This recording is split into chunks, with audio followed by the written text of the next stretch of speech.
श्रीमन नारायण नारायण नारायण बजमन नारायण नारायण नारायण श्रीमन नारायण नारायण नारायण अरे भजमन नारायण नारायण नारायण गोविंद मेरो है गोपाल मेरो है श्री बांके बिहारी नंदलाल मेरो है। जय बांके बिहारी लाल की जय। आज छोटी ओम नमो। छोटी दीपावली की आज छोटी दिवाली है और आप सबके लिए बहुत बहुत शुभकामनाएं, शुभ आशीर्वाद। आई दिवे कल हमारा कहीं नहीं हो पाया तो पूरी दीपावली के लिए सबको बहुत बहुत शुभकामनाएं, शुभ आशीर्वाद। पढ़ने और सुनने वालों के लिए बहुत बहुत शुभकामनाएं। हैप्पी दिवाली। आज हम 14वां अध्याय पढ़ेंगे। आज 14वीं है और 14वां अध्याय पढ़ेंगे आज। क्या बात है। 5 स्कंद का आज का चतुर्दशी वो अध्याय है। चतुर्दशी है। हाँ, और आज 14वीं है। 14वीं है। क्या कल बात है। कल अमावस्या है, दीपावली है कल। आज 14 ये कितना पढ़ेंगे। बढ़िया संयोग बैठा है। हाँ, श्री भागवत पुराण की जय। भवाटवी का स्पष्टीकरण। इस अध्याय में क्या है? भवाटवी का स्पष्टीकरण। श्री सुखदेव जी कहते हैं, हे राजन, देहाभिमानी जीवों के द्वारा सत्व आदि गुणों के भेद से शुभ और अशुभ और मिश्र 3 प्रकार के कर्म होते रहते हैं। क्या कह रहे हैं? राजा परीक्षित से सुखदेव जी, देहाभिमानी, देह के अभिमानी जो अपने शरीर पर अभिमान करते हैं, तो जीवों के द्वारा सत्वादि गुणों के भेद से शुभ और अशुभ और मिश्र ये 3 प्रकार के कर्म होते रहते हैं। उन कर्मों के द्वारा ही निर्मित नाना प्रकार के शरीरों के साथ होने वाला जो संयोग योगाधिक रूप अनादि संसार को जीव को प्राप्त होता है, उसके अनुभव के 6 द्वार हैं। क्या हैं? 3 प्रकार के कर्म होते रहते हैं। उन कर्मों के द्वारा ही निर्मित नाना प्रकार के शरीरों के साथ होने वाला जो संयोग और वियोगादि रूप अनादि संसार जीव को प्राप्त होता है, तो उसके अनुभव के 6 द्वार हैं। कौन से? 6। तो मन और 5 ज्ञानेंद्रियां हैं। तो उनमें से विवश होकर यह जीव सुहु मार्ग भूल कर भयंकर वन में भटकते हुए धन के लोभी बंजारों के समान परम समर्थ भगवान विष्णु के आश्रित रहने वाली माया के प्रेरणा से बिहड़ वन के समान दुर्गम मार्ग में पड़कर संसार वन में जा पहुंचता है। ये मनुष्य के लिए ही बताया गया है। यह वन शमशान के समान अत्यंत क्या है? अशुभ है। इसमें भटकते हुए उसे अपने शरीर से किए हुए कर्मों का फल भोगना पड़ता है। यहाँ अनेकों विघ्नों के कारण उसे अपने व्यापार में सफलता भी नहीं मिलती है, तो भी वह उसके श्रम को शांत करने वाले श्री हरि एवं गुरुदेव के चरण बिंद मकरंद मधु के रसिक भक्त भ्रमरों के मार्ग का अनुसरण नहीं करता है। जब उनको नहीं मिल रहा है तब भी भगवान की शरण में नहीं जाते हैं, फिर भी अपने लगे रहते हैं। इस संसार वन में मन सहित 6 इंद्रियां ही अपने कर्मों की दृष्टि से क्या है? डाकुओं के समान है। किसके समान? हाँ, किसके समान? डाकुओं। पुरुष बहुत सा कष्ट उठाकर जो धन कमाता है उसका उपयोग धर्म में होना चाहिए। क्या है? पुरुष जब बहुत सा कष्ट उठाकर जो धन कमाता है उसका उपयोग धर्म में होना चाहिए। वही धर्म यदि साक्षात भगवान परम पुरुष की आराधना के रूप में होता है तो उसे परलोक में निश्रेय का हित बतलाया गया है। किंतु जिस मनुष्य का बुद्धि रूप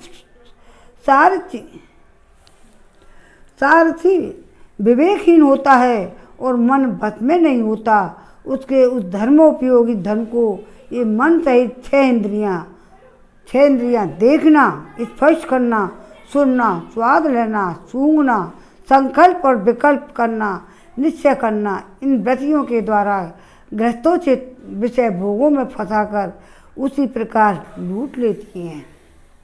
जिस प्रकार बेईमान मुखिया का अनुगमन करने वाले एवं असावधान बंजारों के दल का धन चोर डाकू लूट ले जाते हैं, वे ही नहीं उस संसार वन में रहने वाले उसके कुटुंबी भी, जो नाम से तो स्त्री पुत्र आदि कहे जाते हैं, किंतु कर्म जिनके साक्षात भेड़ियों और गीदड़ों के समान होते हैं।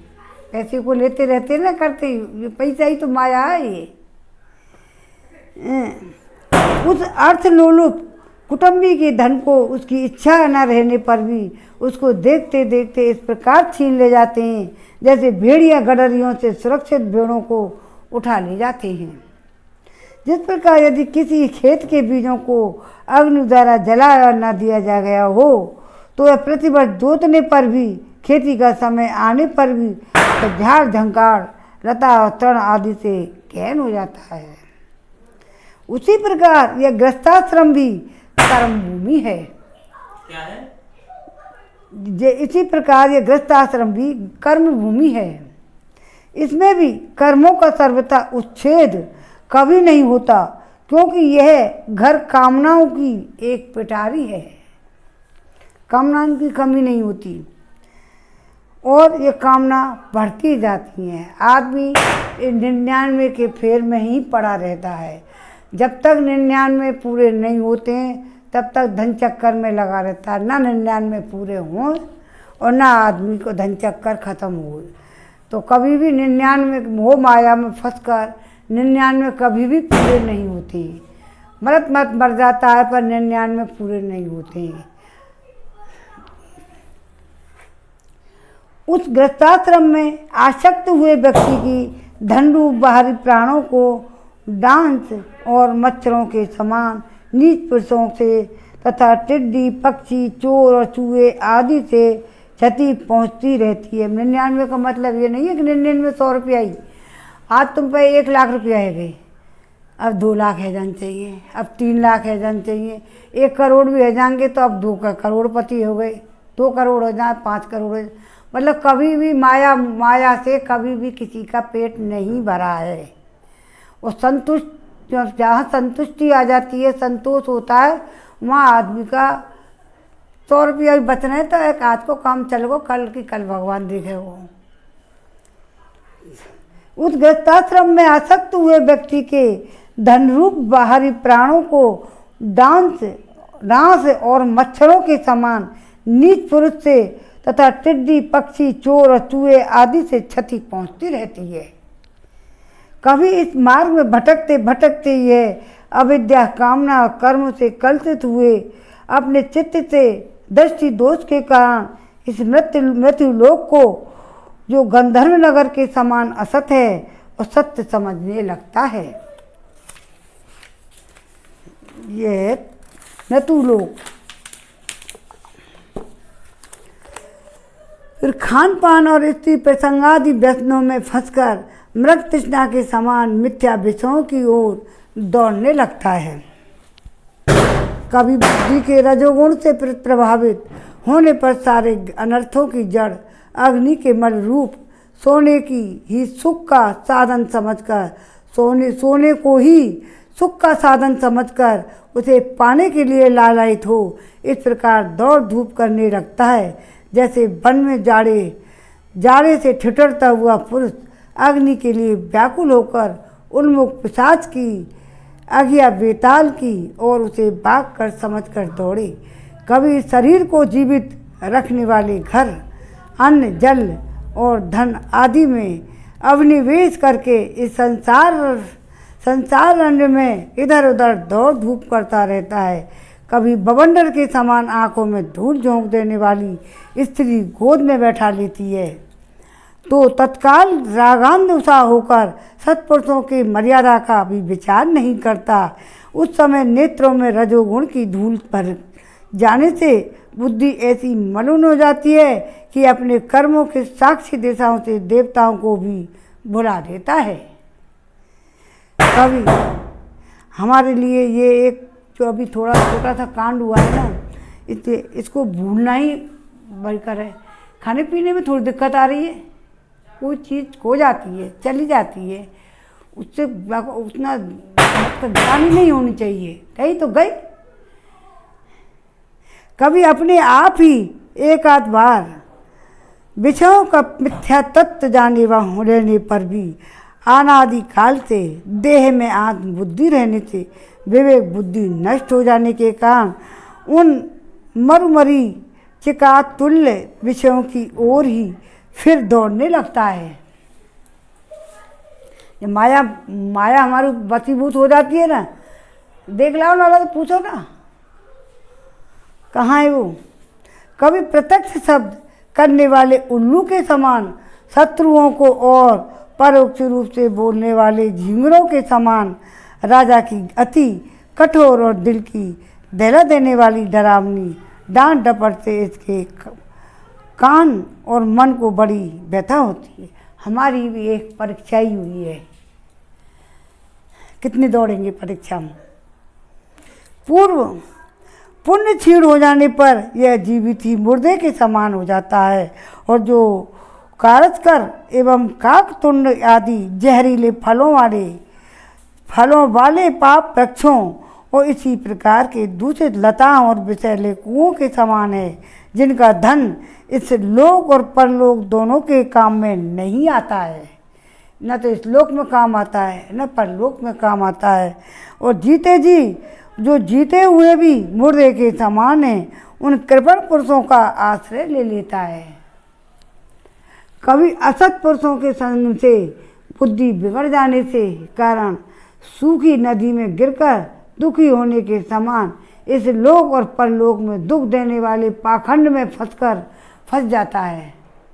जब दूसरों की सताने से उसे अन्न भी नहीं मिलता, तब वो अपने सगे पिता पुत्रों को तथा पिता और पुत्र आदि का एक तिनका भी जिनके पास देखता है, उसको फाड़ खाने के लिए तैयार हो जाता है।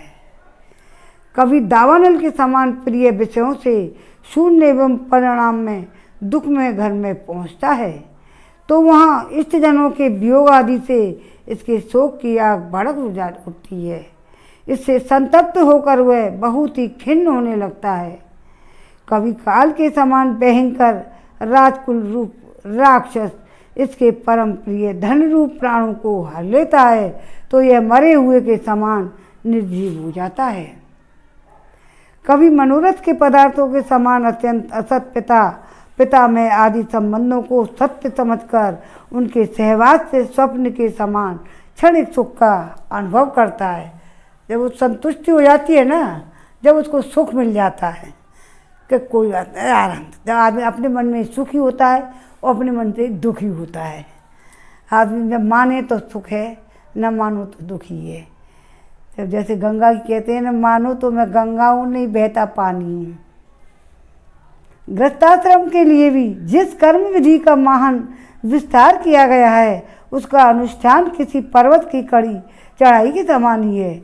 लोगों को उस और प्रवृत्त देखकर उनकी देखा देखी जब यह भी उसे पूरा करने का प्रयत्न करता है, तब तरह तरह की कठिनाइयों से कलेशित होकर कांटे और कंकड़ों से भरी हुई भूमि में पहुँचे हुए व्यक्ति के समान जब वो दुखी हो जाता है। कभी पेट को असह्य ज्वाला से अधीर होकर अपने कुटुंब पर भी बिगड़ने लगता है। फिर जब वह निद्रा रूप अजगर के चंगुल में फंस जाता है, तब अज्ञान रूप अंधकार में डूबकर सूने वन में फेंके हुए मुर्दे के समान सोया पड़ा रहता है और उस समय उसे किसी बात की सुध नहीं रहती है। कभी दुर्दंड रूप काटने वाले जीव इतना काटते तिरस्कार करते हैं कि उसके गर्भ रूप दांत जिनसे वह दूसरों को काटता था टूट जाते हैं। तब इसे अशांति के कारण नींद भी नहीं आती है और मर्म वेदना के कारण क्षण क्षण में विवेक शक्ति क्षीण होते रहने से अंत में अंधे की भांति वह नरक रूप अंधे कुएं में जा गिरता है। कभी विषय सुख रूप मधुकणों को ढूंढते ढूंढते जब वह लुक छिपकर पर स्त्री या पर धन को उड़ाना चाहता है, तब उनके स्वामी या राजा के हाथ से मारा जाकर ऐसे नरक में जा गिरता है जिसका ओर छोर भी नहीं है। इसी से ऐसा कहते हैं, प्रवृत्ति मार्ग में रहकर किए हुए लौकिक और वैदिक दोनों ही प्रकार के कर्म जीव को संसार की ही प्राप्ति कराने वाले हैं।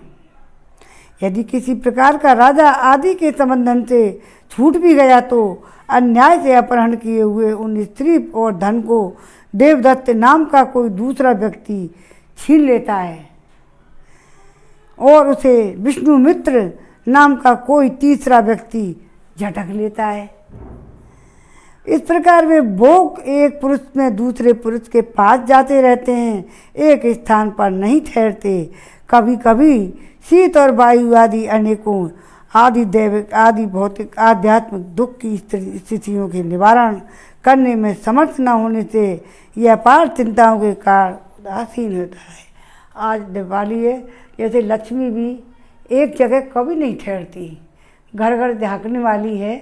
जहाँ अच्छे उदार व्यक्ति हैं, सात्विक व्यक्ति हैं, तो और बहुत से तो मतलब सब तरह से धन कमाते हैं, तो लक्ष्मी उनके पास भी ज़्यादा दिन नहीं ठहरेगी।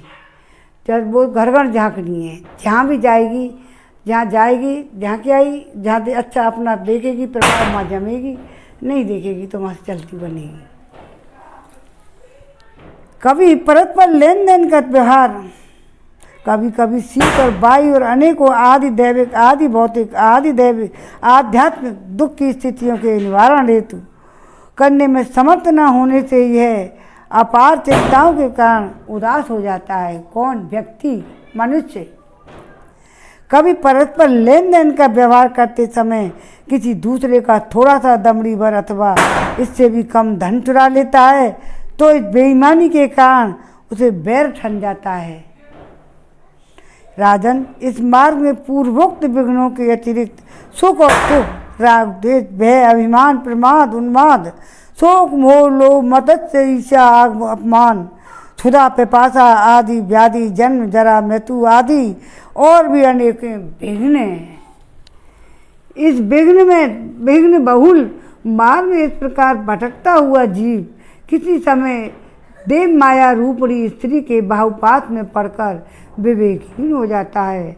तब उसी के लिए विहार भवन आदि बनवाने की चिंता में ग्रस्त रहता है और उसी के आश्रित रहने वाले पुत्र, पुत्री और अन्यान्य स्त्रियों के मीठे मीठे बोल, चितवन और चेष्टाओं में आसक्त होकर उन्हीं में चित्त में फंस जाने से वह इंद्रियों का दास और अपार अंधकार में नरकों में गिरता रहता है। काल चक्र साक्षात भगवान विष्णु का आयुध है। वह परमाणु से लेकर दुप्रार्ध पर्यंत क्षण घटित आदि अवयवों से युक्त है। अणु परमाणु का इसमें भी लेख है, तो इन्हीं से अणु परमाणु ये सब बनते हैं। इसमें का तुम्हारी भौतिक, रसायन विज्ञान सब विज्ञान है। वह निरंतर सावधान रहकर घूमता रहता है। जल्दी जल्दी बदलने वाली बाल्य यौवन अवस्थाएं ही उसका एक भेग है। उसके द्वारा वह ब्रह्मा से लेकर क्षुद्र तृण पर्यंत सभी भूतों का निरंतर संहार करता रहता है। कोई भी उसकी गति में बाधा नहीं डालता। उससे भय मानकर भी जिनका यह कालचक्र निज आयुध है, उन साक्षात भगवान यज्ञ पुरुष की आराधना छोड़कर वह मंदमती मनुष्य पाखंडियों के चक्कर में पड़कर उनके कंक गिद्ध बगुला आदि बटेर के समान आर्य शास्त्र बहिष्कृत देवताओं का आश्रय लेता है, जिनका केवल वेद बाह्य अप्रमाणित आगमोक्ष ने ही उल्लेख किया है। ये पाखंड तो स्वयं ही धोखे में है।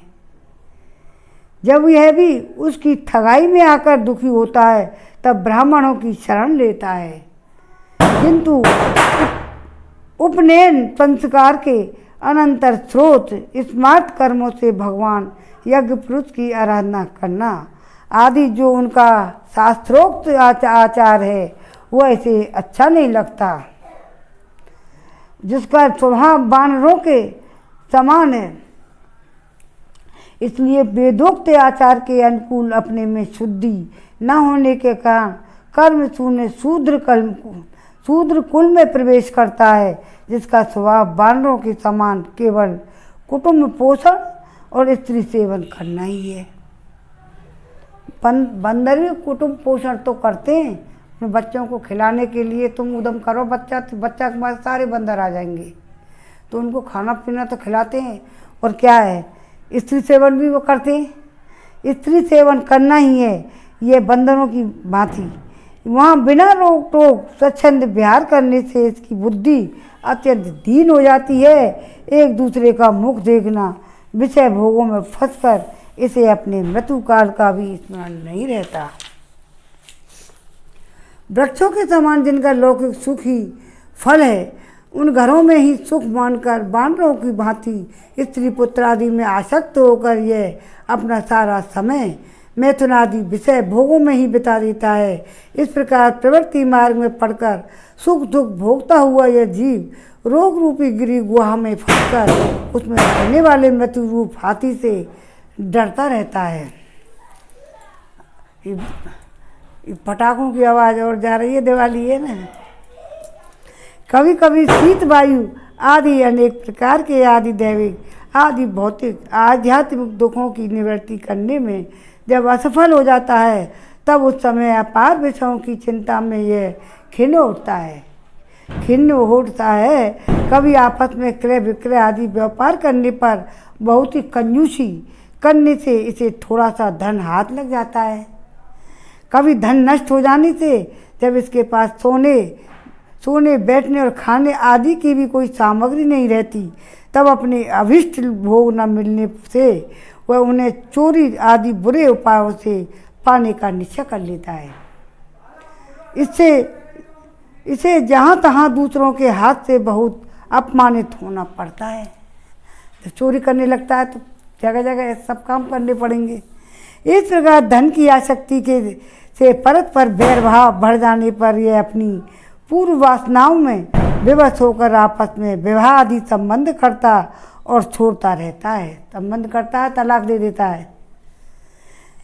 इस संसार मार्ग में चलने वाले यह जीव अनेक प्रकार के कलेश और विघ्न बाधाओं से बाधित होने पर भी मार्ग में जिस पर जहाँ आपत्ति बनती है आती है, अथवा जो कोई मर जाता है उसे जहाँ का तहाँ छोड़ देता है तथा नए जन्मे हुओं के साथ लगाता है। कभी किसी के लिए शोक करता है, किसी के दुख देखकर मूर्छित हो जाता है, किसी के वियोग होने की आशंका से भयभीत उठता है, किसी से झगड़ने लगता है, कोई आपत्ति आती है तो रोने और चिल्लाने लगता है। कहीं कोई मन के अनुकूल बात नहीं हुई हो तो बात हो गई हो, जब मन के अनुकूल कोई बात हो जाती है तो प्रसन्नता के मारे फूले नहीं समाता और कभी गाने लगता है, कभी उन्हीं के लिए बंधने में भी नहीं हिचकता। साधु जन इसके पास कभी नहीं आते, वह यह साधु संग से सदा वंचित रहता है। ऐसे आदमी के पास साधु नहीं आते। इस प्रकार यह निरंतर आगे ही बढ़ रहा है। जहाँ इस प्रकार की निरंतर आगे ही बढ़ रहा है, जहाँ से इसकी यात्रा आरंभ हुई है और जिसे इस मार्ग से अंतिम अवधि कहते हैं, इसे परमात्मा के पास अभी तक नहीं लौटा है। परमात्मा तो योग शास्त्र की भी गति नहीं है। जिन्होंने सब प्रकार के दंड शासन का त्याग कर दिया है वह निवृत्ति प्राण संयत आत्मा मुनिजन ही उसे प्राप्त कर पाते हैं। जो दिग्गजों को जीतने वाले और बड़े बड़े यज्ञों को अनुष्ठान करने वाले राज ऋषि हैं, उनकी भी वहाँ तक गति नहीं हुई है। नहीं, ये संग्राम भूमि में भी शत्रुओं का सामना करके केवल प्राणी परित्याग ही करते हैं तथा जिसमें वह मितेरी है ऐसा अभिमान करके वैर ठाना था, उस पृथ्वी में ही अपना शरीर छोड़कर स्वयं परलोक को चले जाते हैं। इस संसार से वे भी पार नहीं होते। अपने पुण्य कर्म रूप लता के आश्रय लेकर यदि किसी प्रकार का यह जीव इन आपत्तियों से अथवा नरक से छुटकारा भी पा जाता है तो फिर इसी प्रकार संसार मार्ग में भटकता हुआ इस जन समुदाय में मिल जाता है। यही दशा स्वर्ग आदि ऊर्ध्व लोकों में जाने वालों की भी है, जो स्वर्ग को जाते हैं उनकी क्या है। हे राजन, राजऋषि भरत के विषय में पंडित जन ऐसा कहते हैं जैसे गरुड़ की होड़ कोई मक्खी नहीं कर सकती, उसी प्रकार राजऋषि महात्मा भरत के मार्ग का कोई अन्य राजा मन से भी अनुसरण नहीं कर सकता।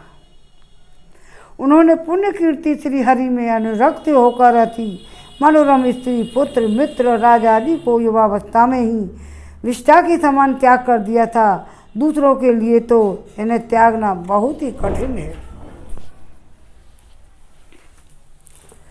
उन्होंने अति दुस्सज पृथ्वी पुत्र स्वजन संपत्ति स्त्री की तथा जिसके लिए बड़े बड़े देवता भी लालायित रहते हैं, किंतु जो स्वयं उनकी दया दृष्टि के लिए उन पर दृष्टिपात करती रहती थी, उस लक्ष्मी की भी लेश मात्र इच्छा नहीं थी। यह सब उनके लिए उचित ही था, क्योंकि जिन महान भावों का चित्त भगवान मधुसूदन की सेवा में अनुरक्त हो गया है, उनकी दृष्टि में मोक्ष पद भी अत्यंत तुच्छ है। उन्होंने मृग शरीर के छोड़ने की इच्छा होने पर उच्च स्वर से कहा था कि धर्म की रक्षा करने वाले धर्मानुष्ठान में निपुण योग कम में सांख्य के प्रतिपाद्य प्रकृति अधिश्वर यज्ञ मूर्ति सर्वांतर्यामी श्री हरि को नमस्कार है। हे राजन, राजऋषि भरत के पवित्र गुण और कर्मों की भक्तजन भी प्रशंसा करते हैं। उनका यह चरित्र बड़ा ही कल्याणकारी, आयु और धन की वृद्धि करने वाला, लोक में सुयश बढ़ाने वाला, अंत में स्वर्ग तथा मोक्ष की प्राप्ति कराने वाला है। जो पुरुष इसे सुनता है और सुनाता है, इसका अभिनंदन करता है, उसकी सारी कामनाएं स्वयं ही पूर्ण हो जाती हैं। दूसरों से उसे कुछ भी नहीं मांगना पड़ता, अपने आप ही हो जाता है जो हो रहा है। और 14वां अध्याय पूरा हो गया है, विराम हो गया है। अब है 15वां अध्याय। श्रीमन नारायण नारायण नारायण भजमन नारायण नारायण नारायण। गोविंद मेरो है गोपाल मेरो है, श्री बांके बिहारी नंदलाल मेरो है। बांके बिहारी जय हो तुम्हारी, जय हो तुम्हारी लाला जय हो तुम। बोल लक्ष्मी नारायण की जय, बोल गणेश जी महाराज और लक्ष्मी जी की भी जय। सबके घर पधारें। श्री सुखदेव जी कहते हैं, हे राजन, भरत के वंश का वर्णन सुनो। हम श्री सुखदेव जी कहते हैं कि राजा भरत जी का पुत्र सुमिति था। वह पहले कहा जा चुका है, उसने ऋषभ देव जी के मार्ग का अनुसरण किया था। इसलिए कलयुग में बहुत सी पाखंडी अनार्थ पुरुष अपनी इस दुष्ट बुद्धि से वेद विरुद्ध कल्पना करके उसे देवता मानेंगे। उसकी पत्नी वृद्ध सेना से देवताजित नामक पुत्र हुआ।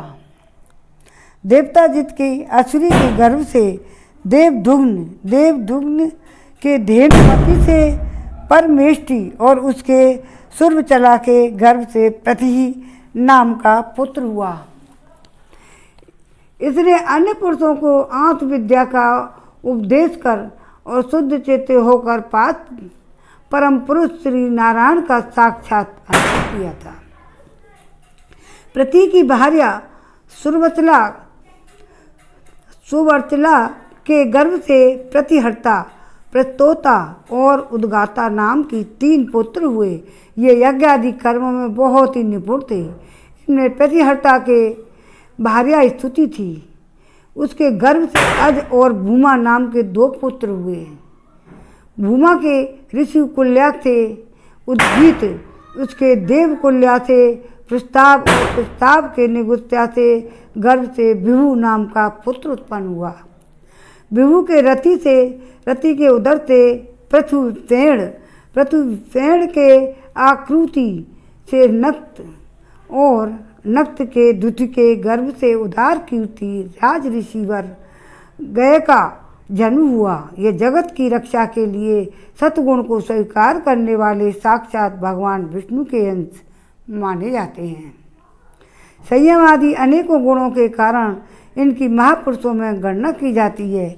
महाराज गय ने महापुरुषों की गणना की जाती है तो महाराज गय ने प्रजा के पालन पोषण, रंजन, लाड़, उचाव और साधना आदि करके तरह तरह के यज्ञों का अनुष्ठान करके निष्काम भाव से केवल भगवत प्रीति के लिए अपने धर्मों का आचरण किया। इससे उनके सभी कर्म सर्वश्रेष्ठ परमात्मा श्री हरि के अर्पित कर होकर परमार्थ रूप बन गए थे। इससे तथा ब्रह्मवेता महापुरुषों के चरणों की सेवा से उन्हें भक्ति योग की प्राप्ति हुई। तब निरंतर भगवत चिंतन करके उन्होंने अपना चित्त शुद्ध किया और देहादि अनाथ वस्तुओं से अहम भाव रटाकर वे अपने आत्मा को ब्रह्म रूप अनुभव करने लगे। यह सब होने पर भी वे निराभिमान होकर पृथ्वी का पालन करते रहे। हे राजा परीक्षित, प्राचीन इतिहास के जानने वाले महात्माओं ने राजऋषि गए के विषय में यह गाथा कही है। आओ, अपने कर्मों से महाराज गए की बराबरी और कौन राजा कर सकता है। वे साक्षात भगवान की कलाई थे। उन्हें छोड़कर कौन इस प्रकार यज्ञों का विधिवत अनुष्ठान करने वाला मनुष्य, बहु धर्म की रक्षा करने वाला, लक्ष्मी का प्रिय पात्र, साधु सभा का शिरोमणि और सत्पुरुषों का सच्चा सेवक हो सकता है। सत्य संकल्प वाली परम साध्वी, श्रद्धा, मैत्री और दया आदि दक्ष कन्याओं ने गंगा आदि नदियों के सहित बड़ी प्रसन्नता से उनका अभिषेक किया था। उनकी इच्छा न होने पर भी वसुंधरा ने गौ जिस प्रकार बछड़े के स्नेह से पिन्हा कर दूध देती है, उसी प्रकार उनके गुणों पर रीझकर प्रजा को धन रत्न आदि सभी अविष्ट पदार्थ दिए थे। उन्हें कोई कामना न थी, तब भी वेदोक्त कर्मों ने उनको सब प्रकार के भोग दिए। राजाओं ने युद्ध स्थल में उनके बाणों से सत्कत होकर नाना प्रकार की भेंटें दी तथा ब्राह्मणों ने दक्षिणा आदि धर्म से संतुष्ट होकर उन्हें परलोक में मिलने वाले अपने धर्म फल का छठा अंश दिया। उनके यज्ञ में बहुत ही अधिक सोमपान करने से इंद्र उन्मुक्त हो गए हैं तथा उनके अत्यंत श्रद्धा तथा विशुद्ध और विचल भक्ति भाव से समर्पित किए हुए श्री फल को भगवान यज्ञ पुरुष ने साक्षात प्रकट होकर ग्रहण किया था। जिनके तृप्त होने से ब्रह्मा जी से लेकर देवता, मनुष्य, पशु, पक्षी, वृक्ष और तृण पर्यंत सभी जीव तत्काल तृप्त हो जाते हैं। वे विश्वात्मा श्री हरि नित्य तृप्त होकर भी राज ऋषि गए के यज्ञ में तृप्त हो गए, इसलिए उनकी बराबरी कोई दूसरा व्यक्ति कैसे कर सकता है। महाराज गए के जयंती के गर्भ से चित्ररथ और सुगति और अवरोधन नामक 3 पुत्र हुए। उनमें चित्ररथ को पत्नी और ऊणा से सम्राट का जन्म हुआ। सम्राट के उत्कला से मरीच और मरीच के बिंदुमती से बिंदुमान नामक पुत्र हुआ। उसके सरघा से मधु और मधु के सुमना से वीरव्रत और वीरव्रत के भोजा से मंदु और प्रमंदु नाम के 2 पुत्र हुए। उनमें से मंदु के तत्या के गर्भ से भोवन के दूसरा के उदर से तेष्टा और तेष्टा के विरोचना से ब्रज और ब्रज के विसूषिते नाम की भार्या सत्यजित आदि 100 पुत्र और एक कन्या का जन्म हुआ। ब्रज के विषय में यह श्लोक प्रसिद्ध है। जिस प्रकार भगवान विष्णु देवताओं की शोभा बढ़ाते हैं, उसी प्रकार प्रियव्रत वंश को इसमें सबसे पीछे उत्पन्न हुए राजा ब्रज ने अपने सुयश से विभूषित किया। आज हम यहीं विराम देते हैं और श्री महापुराण का और 15वां अध्याय पूरा हुआ। प्रियव्रत और शालिग्राम के नाम का 15वां अध्याय विराम। नारायण नारायण पद्मन नारायण नारायण नारायण। बोलो श्री नारायण भगवान को, लक्ष्मी नारायण की जय। श्री भागवत भगवान की है आरती, पापियों को पाप से है तारती। श्री भागवत भगवान की है आरती, पापियों को पाप से है तारती। ये अमर ग्रंथ, ये मुख्य ग्रंथ, ये पंचम वेद निराला, नव ज्योति जगाने वाला। ये अमर ग्रंथ, ये मुख्य ग्रंथ, ये पंचम वेद निराला, नव ज्योति जगाने वाला। हरि गान यही वरदान, यही जग की मंगल है आरती। पापियों को पाप से है तारती। श्री भागवत भगवान की है आरती, पापियों को पाप से है तारती।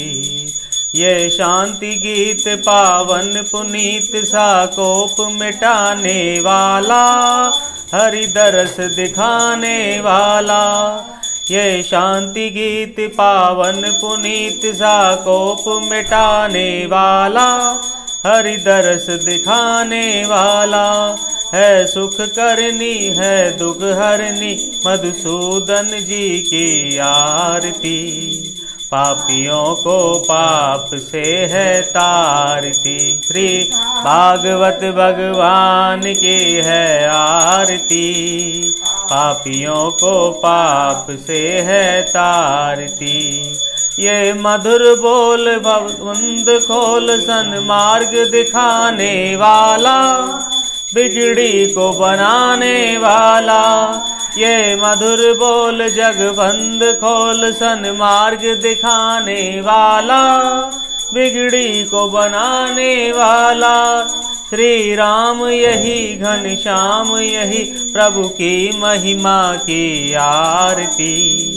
पापियों को पाप से है तारती। श्री भागवत भगवान की है आरती, पापियों को पाप से है तारती। बोलो श्री कृष्णचंद्र भगवान की, लक्ष्मी नारायण की, गणेश जी महाराज की, लक्ष्मी मैया की। आप सभी को छोटी दीपावली बड़ी दीपावली पर्व की बहुत बहुत शुभकामनाएं। भगवते वासुदेवाय आज के आनंद की जय।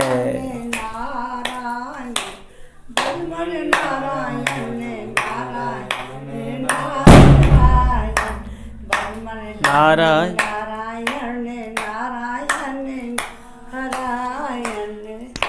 बोल लक्ष्मी नारायण की जय।